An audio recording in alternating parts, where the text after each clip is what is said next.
I'm Brennan Doherty, sitting here with Gibbons head football coach Stephen Wright, and welcome to this week's Gibbons football recap. Coach, tomorrow you travel to rival Ravenscroft with a 3-0 record. That's your record, and Ravenscroft 1-2. But first, let's talk about your team's victory last week. First home game of the year, 50-17 win over Union Pines. It's also the night before your birthday, so what was that like to get a big win like that, especially with your birthday being the next day? Well, it's always nice, one, to win your home opener, and then two, to do it in the fashion that we did. We talked about with our offense really focusing on getting off to a fast start, which we had sputtered a little bit in weeks 1 and weeks 2. And we wanted to get off to a fast start, and we were able to do that. We were really efficient. I think we were 7-7 in terms of scoring points on our first 7 possessions, which carried us into the third quarter. And the defense stepped up, and that first group just surrendered 3 points before we started getting a lot of guys that hadn't gotten much playing time some playing time in that second half. Now, Coach, it wasn't just your offense getting off to a fast start. It was especially those big plays too. Sean St. Cabbage had a great game, but in the stats he only threw 7 passes, and it's because most of his passes were long ones for touchdowns.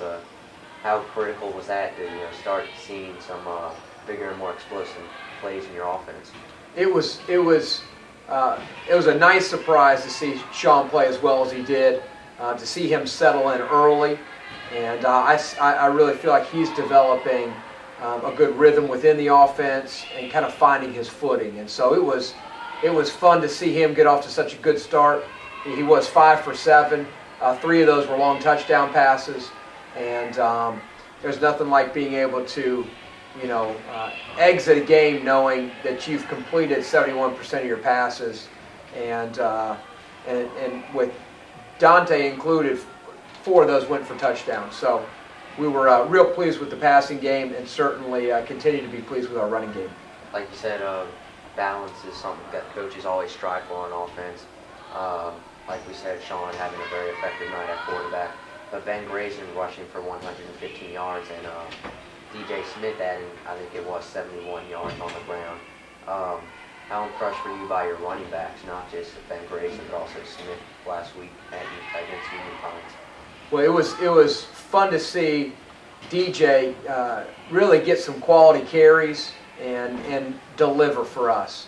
We knew going in that this would be an opportunity for him to get some good quality reps. And with Ben's explosiveness, I think he had, I want to say 9 carries for 115 yards. It may have been 8 carries. But with the start that he got, we were able to bring DJ in quickly and let him get some quality reps with the game, still in the midst of being worked out. Now, so far this season, through 3 games, team's undefeated. I think a lot of that can be contributed to your defense's play. How impressed have you been by their level of play so far this year? Very impressed. We have played above my expectations up to this point. We had a lot of holes to fill after last year, and those holes have been effectively filled by a young defensive line and a couple young linebackers that have come in there and done a great job for us. We've been really pleased with the senior leadership on that side of the ball. Our deepest spot has been the secondary, and those guys have done a tremendous job. But to see Scott Washley and Nick Carroll step up, along with Robbie Money, they've provided some good senior leadership there for those front 7. And those young guys have come along quickly and done a great job stopping opponents when we needed to stop. You're a defensive guy, Coach. You played safety in college. So I'm sure you can appreciate how tough it is for a guy like Nick Haskin having to move from cornerback to safety this season, and a guy like David Floyd, he didn't play football at all last year, to come right in and start at cornerback. How impressed have you been by those 2 so far this season? They've been fun to watch as both of them have developed, filling in new roles for both. Even though Nick was with us last year, he's playing in a new position, and both of them have really impressed me. It's a tough transition for both of those guys, and David has done a phenomenal job picking things up quickly at that cornerback position using his athleticism, And then Nick Haskin has just really exceeded my expectations as he's made that transition from corner to safety. And I've really seen a new side of him as he's playing some aggressive football and yet being sound. And so we're not compromising the back end of the defense. Now you mentioned your front seven. Well, you did lose a lot of guys from last year. Connor Prevost, Ben Ugie, Matt Scowen, just to name a few. But you did retain Danny Schultz and on the line, so you do have some veteran leadership there. But some younger guys stepping up too. Who are some of the younger guys you've been impressed with, especially in the front seven? Yeah, well, I think the first two that come to my mind are sophomore linebackers, Stephen Scott and Carson Lyden. They both have done a great job transitioning in to the varsity level. On the defensive front, Michael Benvenuto, Sean James, those guys have stepped in right away and made an immediate impact along with Demetrios Melionis. Danny Schultz himself has actually made a transition. He was at linebacker last year, and we've moved him to weak side defensive end, and he's made a nice transition as well as we've moved him into a new spot. Now, with tomorrow's game at Ravenscroft, what are some of the things your team's been working on in practice this week in preparation?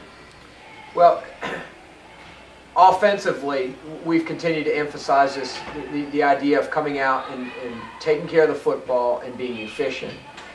And our idea of efficiency is minimizing our penalties, eliminating turnovers, and then executing the play call. And so if we can do that, we feel confident that we're going to be able to move the football. On the defensive side, they've got some playmakers. They've certainly got a good bit of talent, and they're well coached. And we're looking to shut down a potentially dangerous quarterback who leads their team not only in passing but in rushing, and then also 4 talented receivers they have on the perimeter. So we've got quite a task in front of us defensively, and it'll be interesting to see how we handle what they have to offer. Now, last season, Ravenscroft showed you a little bit of a 3-4 front on defense. With an offense like yours, how do you go about attacking a defense like that? Well, we'll take some similar cues, the ones we've taken really out of the first 3 weeks of the season. We faced a pure 3-4 defense in both Clayton and Union Pines, but then also a variation of that 3-4 against Cary. So fortunately, we've had some game experience with this defense up to this point, and we'll hope to find some holes and begin to exploit them. Now, special teams is an aspect of the game that almost all coaches emphasize just as much as the other two. So far, Kane Dunninger handling the punting and kicking duties, and Ben Grace and Trevor Zaruba and Stephen Boyle kickoff returns, with Ben on punt returns. Overall, what's your opinion about how your special teams has done so far this season? I've been very pleased, especially with Kane. Kane is kicking the ball extremely well, and he has become a potent weapon for us. We've done some things differently with that kickoff team, but also that have added value to it. We've also done some things a little bit differently with our kickoff return, and we've seen some nice return yardage pile up for us through these first 3 weeks. So we've been pleased with the progress that we've made, and we'll continue to expand the arsenal of plays that we've got to hopefully continue to use our athletes and exploit our opponents. One last question for you, Coach. How's your team looking health-wise this week? You didn't have Edward Nutley last week, and any other injuries that we should be aware about? No, fortunately, we've been able to recover. Edward's back with us this week, and so we should have everybody out there, which is nice to be able to say this time of year. Outside of one broken hand, which is casted up and is ready to go, we're for the most part pretty healthy. All right, thanks for your time this week, Coach. And Gibbons takes on Ravenscroft at Ravenscroft tomorrow night, Friday at 7:30. See you again next week, Coach. Okay, thanks, Brendan.